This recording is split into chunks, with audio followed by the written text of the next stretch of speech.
Family is supposed to be forever, right? The ones who hold your hand when the world collapses. The ones who never walk away. I used to believe that too. My name is Hannah. Not too long ago, I lost my husband, David, to liver cancer. Now it's just me and my 10-year-old daughter, Emma. My heart was shattered. And that's when my family stepped in, my parents, my younger brother Mark, and his wife Caroline. They had what they called the perfect remedy. A family weekend in Olympic National Park. Fresh air, tents, no cell service. It was supposed to be peaceful, healing. It felt like love, like comfort. Until one morning, I woke up to silence. The cars? Gone. The tents? Gone. The food, the gear, the people? Gone. No signal. No help. Just one thing left behind on the weathered picnic table. A folded note from Mark. This is for the best. Trust me. A joke? A mistake? Or something much, much darker? If you're already stunned, wondering how anyone's family could do that to them, stay with me. Let me tell you what happened in those 10 days in the woods, and what I learned about the people I once trusted with everything. When someone dies, suddenly everyone around you becomes a grief expert. You need a change of scenery. You should focus on your kid. Hannah, you can't keep closing yourself off. I heard it so often, their voices started merging with my own thoughts. Maybe they were right. It had been almost 2 months since David died. We'd built Hearth and Brew together from scratch. A cozy little coffee shop in Fremont with brick walls and latte art David used to swirl himself. Now there were 27 locations. And I was the sole owner. Big deal. Success is empty when you have no one to share it with. Emma was still there. My daughter. My little grown-up in disguise. 10 going on 30. Mom, you didn't eat again, she said gently one day after I left another full plate untouched and slipped out onto the balcony. Not hungry. Then at least drink some tea. Daddy said tea doesn't fix problems, but it keeps your hands warm. That was Emma. Soft voice. Eyes like her father's. Not crying. Not complaining. Holding it together because she saw me falling apart. Just the weekend. 2 nights, my mother Linda said, squeezing my hand like it would anchor me. Mark's organizing everything. Tents, a lake, Esmores. No phones, no work. You're kidding, right? I said. I'm barely holding it together, and your idea is to put me in a sleeping bag in the woods? Not sleeping bags. Nature. Stillness. Time together. My dad, Robert, stood by the window nodding like she was pitching a company merger. Mark, naturally, was there too, that perpetual half-smirk on his face, along with Caroline, who always smelled like coconut sunscreen and looked at me like I was an unpaid intern at her family reunion. Emma will love it, Mark said. And you need to get out of that concrete shoebox. I'm not sure being in the woods with people who think grief is a weekend activity is what I need. Then sit in the tent, he shrugged. Still beats 3 days in pajamas on your couch. They didn't argue logic. They used Emma. When I told her about the trip, her face lit up like a flashlight in the dark. Really? We're going to that park Dad talked about? With the lake? And bears? Let's hope no bears. And Esmores? Definitely Esmores. Watching her bounce in place, I felt the tightest parts of me loosen just a little. If she could smile, then I could try. Saturday morning, they picked us up. 2 cars, Mark and Caroline in their Subaru, and my parents in their old Ford Escape. Emma and I rode with Mom and Dad. Sleeping bags in the trunk, coolers packed, camp chairs wedged between grocery bags. I stared out the window at the mist curling over Puget Sound, trying to convince myself I hadn't made a terrible mistake.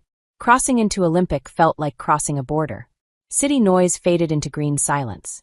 My phone blinked, no service. Supposed to feel freeing. Instead, it felt like a warning. We pulled up at the campsite near Lake Crescent. There were picnic tables, logs for sitting, and damp patches of moss that Emma poked with her shoe. Mom, look! A squirrel! And he has a nut! Mark and Caroline unpacked like pros. Mark had a hatchet in hand before the engine even cooled. Caroline wiped her sunglasses with a designer cloth. This is it, guys. No emails. No headlines. Just the great outdoors. Just family. I gave a small laugh. Just family. As if that guaranteed anything. They set up tents. Emma helped. I sat on a log sipping tea from a thermos, watching her leap between stones like a woodland sprite. For a second, just one, I thought, maybe this really could help. Maybe being here, disconnected from everything, surrounded by trees and people who claimed to care, would mend something inside me. I was wrong. When someone dies, life splits into before and after. But every now and then there's a pause. Like the universe hits the brakes and says, Just be. That night by the fire felt like that. I sat wrapped in a blanket, cradling a mug of herbal tea, watching Emma and my nephew Jake argue over who could toast a marshmallow to golden perfection without turning it into charcoal. Emma's tongue stuck out in pure concentration. Jake's face was already smeared with chocolate. And I laughed. Not politely. Not to keep up appearances for my kid. But real laughter.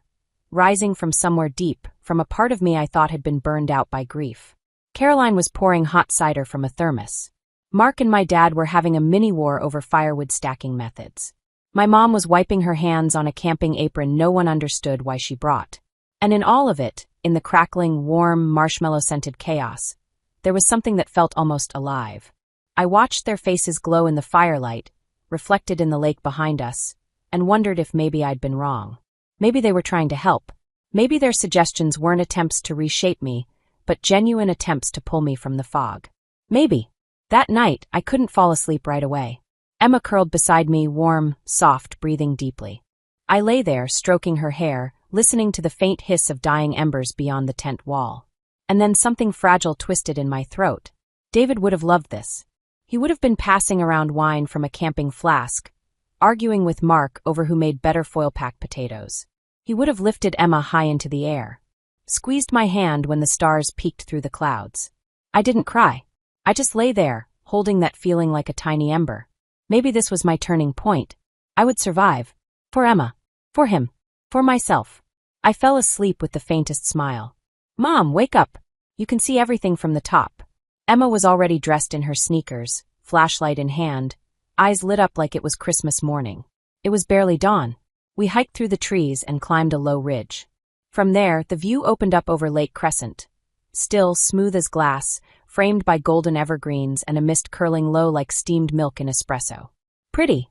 I asked. Emma nodded, then quietly said, "Too bad Daddy didn't see it." "I think he does." "Really?" "Yeah. He wouldn't miss this for anything." We hugged.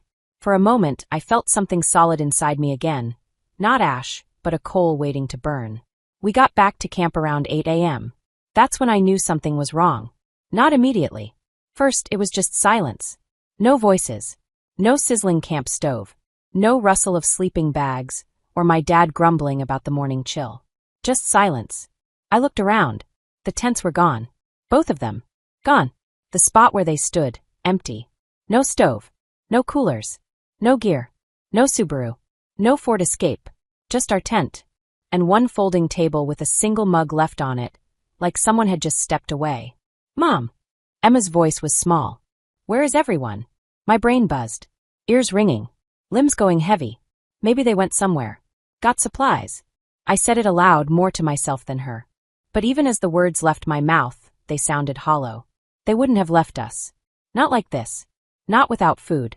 Not without a word. Maybe a note? Emma whispered. Maybe they left something? She pointed to the table. Beneath a rock, a folded piece of paper. Plain. No envelope. Just a torn page from a notepad. I opened it. Mark's handwriting. "This is for the best. Trust me." It didn't register at first. The words were simple. Almost gentle. But behind them was a void. I folded the note slowly. Emma's eyes were wide. "Mom." I choked. Swallowed. "They left. But why?" And then it hit me. This wasn't a mistake. Not an accident. This was a betrayal. Cold. Deliberate. Calculated. "We'll be okay, sweetheart," I whispered, pulling her into my arms. I held her like my grip could shield her from the world. Inside me, something turned. Something cold, sharp, unfamiliar. They left us. In the woods. No phone. No food. With a child. I looked to where the cars had been. Flattened grass. Tire tracks. Like they'd never been there at all.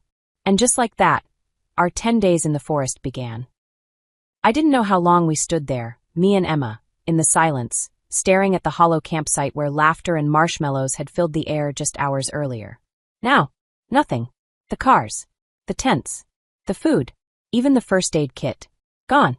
All that remained was our tiny tent, one lonely camp table, and that godforsaken note. "This is for the best. Trust me." Emma clutched my sleeve. She wasn't crying, but her face had gone pale. Eyes wide, lips trembling. "Mom, are they really not coming back?" I nodded. Slowly. Like if I moved too fast, I'd fall apart completely. We checked what we had. My backpack held 2 water bottles, 3 protein bars, some napkins, a lighter, and an old compass. That was it. Just enough to delay death. Not enough to stop it. "We'll make it," I said. It sounded stupid even to me, but it was the only truth I had. Day 1. I made a decision. Follow the stream. It might lead to a lake, a trail, a road, someone. Something. We packed the tent. Emma wore her small backpack. I carried the rest. We hiked maybe 3 miles. Set up camp by the water. I built a tiny fire, gave Emma half a protein bar and some water. "Mom, aren't you eating?" "I already did," I lied. She didn't argue. Just nodded. That lie was my offering, my shield. Day 2. Emma washed her face in the stream. I gathered dry branches. No food left. Just movement. Just forward. My muscles screamed. But stopping wasn't an option. Day 3.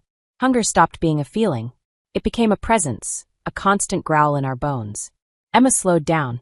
Dark shadows bloomed under her eyes. We stopped early. I went scavenging. Thank God for Grandma's old lessons on foraging in Washington. I found huckleberries, then salal berries, then thimbleberries. "Emma, look," I said, holding out a handful. She smiled. The first one in 2 days. We ate 1 berry at a time. Like royalty. Day 4. More luck. Some hazelnuts. A patch of wild onions. Emma ate slowly, watching me. I triple-checked every plant. Poison was a luxury we couldn't afford. We kept walking. We didn't talk much anymore. Day 5. We found a shack. A rundown ranger station, half collapsed, spiderwebbed and rotten. But it had a roof. Inside, a rusted can held salt. Actual salt. That night, Emma shivered. I touched her forehead. Burning. "Mom, I'm cold." I didn't sleep. I gave her water. Laid wet cloths across her brow. Dug around outside for white willow bark. Brewed a makeshift aspirin tea. Prayed I wouldn't poison her. Day 6. Fever held on. I made tea from dandelion greens. Bitter, useless maybe, but it gave me something to do. I prayed. I don't pray. But I did. Day 7. The fever finally broke. Emma slept. I foraged more berries. Brought them back in my shirt hem. She ate. Slept again. I cried. Quietly. Day 8. A storm hit. The rain was a solid wall. Thunder cracked like gunfire. The wind howled. I thought the roof would tear away. We huddled under 2 sleeping bags. I told Emma every story I could remember. Fairy tales.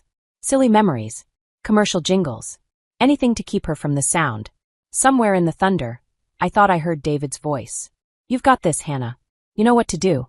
Day 9. I saw smoke. A thin line above the trees. Someone might be out there.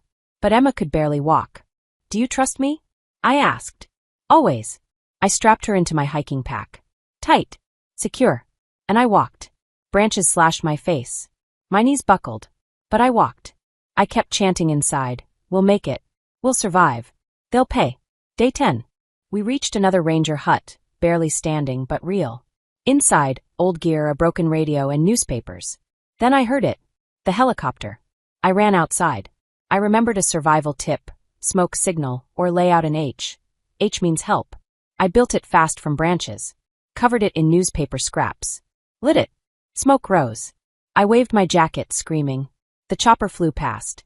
Then circled back. It hovered. Someone waved down. "Mom, they see us." Tears ran hot down my face. We made it. But the nightmare wasn't over. It was just beginning. The hospital in Port Angeles felt like a dream I hadn't signed up for. Clean sheets. Antiseptic in the air. The soft click of a drip. Too quiet, after nights filled with howling wind and Emma's fevered breathing. I sat by her bed, watching her sleep under a blanket too white, too sterile. She was safe. We both were. But I couldn't shake the feeling that the real storm hadn't even started yet. On the 3rd day, a man in a suit walked in. Black blazer, polished shoes, badge clipped to his lapel. "Mrs. Harper?" I stood up too quickly. "Yes." He extended his hand. "Special Agent James Danvers. FBI. We're investigating your disappearance and potential insurance fraud." "Insurance fraud?" He sat, opened a tablet, and turned the screen to face me. There it was.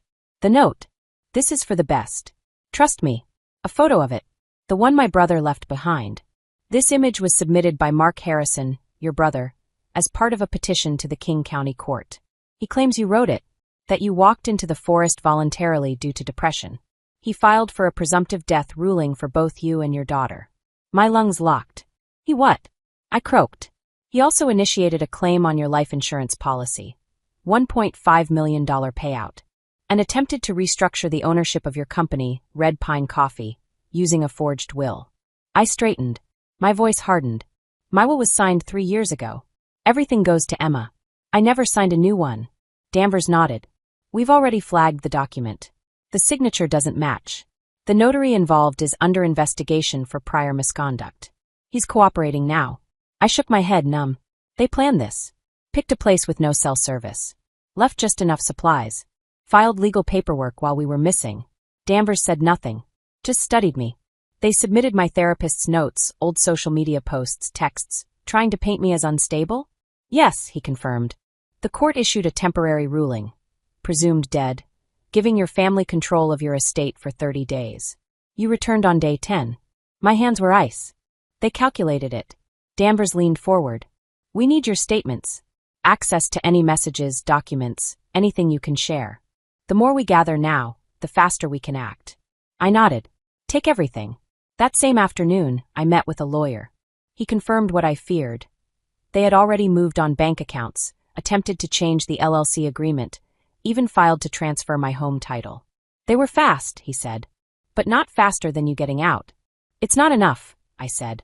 I want to press charges. Fraud. Conspiracy. Attempted murder. You will, he said. We're coordinating with King County detectives. They're working jointly with the Bureau. Later that night, I sat next to Emma again. She looked up at me, her hand in mine. Mom, she asked, did they really want us to die? I didn't look away. I don't know what their full plan was. But they didn't expect us to come back. Her face changed. No fear. Just steel. We're here now, she whispered. They failed. I kissed her forehead. They failed. That night, I wrote my official statement. Attached everything I had, texts from Mark, strange voicemails, the photo of the note, even Caroline's odd messages. Tomorrow, the investigation would begin. And this time, I wouldn't be the one left behind. When I finally saw Mark, Caroline, and my parents again, it wasn't in someone's living room or the sterile hallway of a hospital. It was in the King County District Attorney's office, inside a cold, gray conference room with Venetian blinds and bottles of water lined up like props. They sat across the table. The people who had tried to erase me and my daughter from existence. Mark looked down. Caroline was perfectly composed, not a hair out of place. My mother and father looked tired, wearing expressions of forced concern, like they were auditioning for sympathy. I thought you were, Mom started. No, I cut in. You hoped we wouldn't come back. Our lawyer, David Kim, set a thick file on the table and opened it like a card dealer laying out aces. The King County Court received a petition from Mark Harper declaring Hannah Harper and her daughter Emma as presumed dead, he said. Accompanied by a handwritten note, submitted as evidence that Hannah had willingly walked into the forest. Also filed were insurance claims and a forged will transferring assets and business ownership. Mark's voice came, strained. We followed procedure. The note looked like a goodbye. We thought she gave up. With her 10-year-old daughter? I turned to him. And none of you found that strange? Caroline jumped in, crisp and clinical. You were in a dark place, Hannah. After David's death, you were posting disturbing things. You said you were drowning, that you didn't see a future. I laughed, dry and hard. So you responded to my grief with insurance fraud? My father tried. We didn't want to hurt you. We were scared. You weren't yourself. David Kim slid a page across the table. The signature on the new will doesn't match. We've submitted it for analysis. The notary involved is under federal review. The FBI already has a file open. Mark was silent. Caroline clenched her water bottle, so hard her knuckles went white. Later that day, I received an email from Red Pine Coffee's corporate bank. All account activity had been frozen. Legal counsel filed for temporary protection of business assets and corporate structure. Any changes initiated by my so-called family were now null. 10 days. That's all it took for them to file to have us declared dead. Begin a $1.5 million life insurance claim. Present a forged will. Attempt to seize business shares and bank accounts. They didn't search for us. Not even a fake attempt. They knew exactly where we were, because they left us there. That night, Emma and I were home, released from the hospital 2 days earlier. She lay curled on the couch in a fleece blanket, clutching a mug of hot cocoa. Mom, she asked, they really thought we were gone forever? I nodded. They didn't just think it. They wanted it. But we came back. I smiled. Yeah, baby. We did. The next morning, I gave a full statement to the district attorney's office.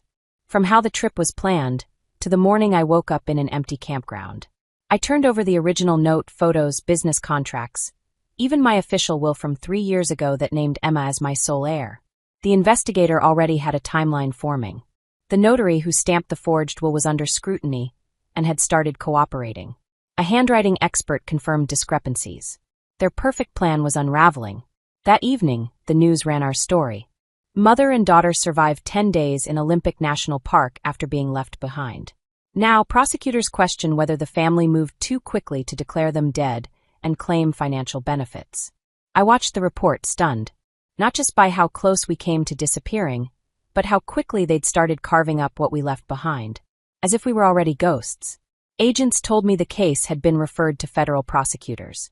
Mark Harper, Caroline Harper, Linda and Robert Harper, all listed as persons of interest. The notary, now testifying under oath, may receive a plea deal in exchange for full cooperation. This wasn't over. It was just beginning. Trial was next. And this time I'd be in the room. 3 weeks after Emma and I made it back to Seattle, the preliminary hearing took place at the King County Courthouse. It wasn't a full trial yet, no jury, no final verdict, but it was the moment where the court decided if there was enough evidence to move forward with criminal charges against Mark, Caroline, and my parents, Linda and Robert Harper. We arrived early that morning. Emma sat next to me in the hallway outside the courtroom, her hair in tight braids, her favorite worn-out chapter book resting on her knees. I couldn't stop staring at the door we'd soon be called through. We were called in first. My attorney, David Kim, walked beside me, calm and precise. The prosecutor, a sharp-eyed woman in her 40s, wearing a navy suit-like armor, presented the evidence. The original note Mark left in the forest. A forged will naming him as beneficiary. Confirmation from the insurance company that a $1.5 million claim had been filed. A handwriting analysis showing my signature on the new will was faked. Banking logs and emails showing attempts to access my accounts and take control of Red Pine Coffee. Then came the notary. His name was Martin Shaw. Pale, middle-aged, with shaky hands and a crumpled expression. He admitted to notarizing the will without me present, based on documents delivered by a third party. Under pressure, and in exchange for a promised cut of the business, he went along with it. The prosecution had already secured a cooperation deal with him. Mark, Caroline, and my parents sat just a few feet away. Mark didn't meet my eyes. Caroline was tense but composed, her lips a hard line. My father stared at the floor. My mother dabbed at her eyes with a tissue, but I didn't believe a single tear. The judge, a distinguished older black man with clear, steady eyes, listened carefully. After both sides finished, he spoke simply. There is sufficient evidence to proceed. The case will move to trial.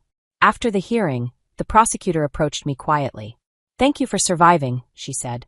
Because of you, we can stop people who believe a life is just a dollar amount. The next day, the media lit up.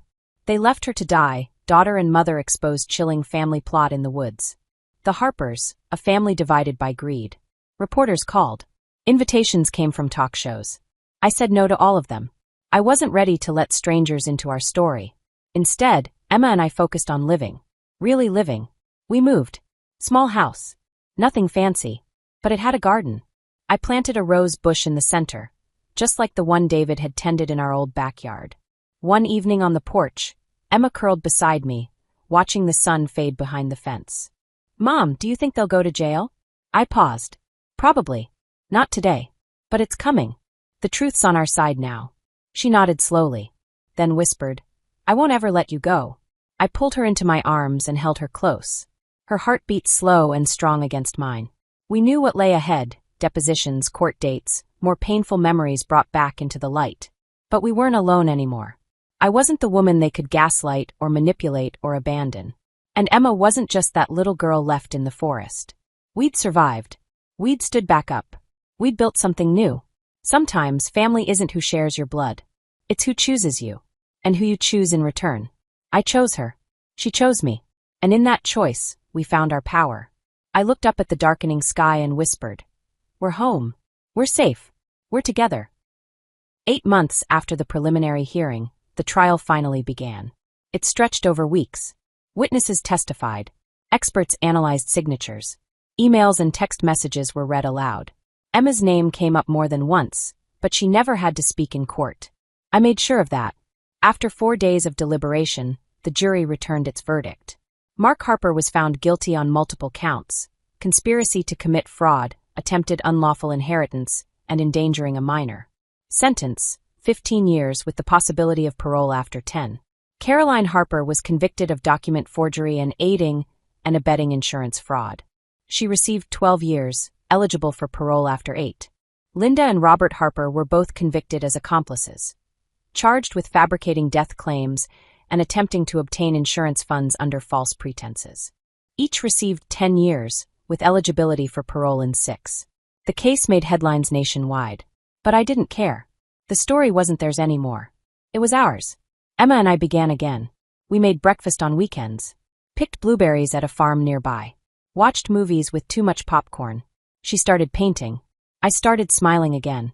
The scars didn't vanish, but they stopped aching. We remembered, but we didn't live there.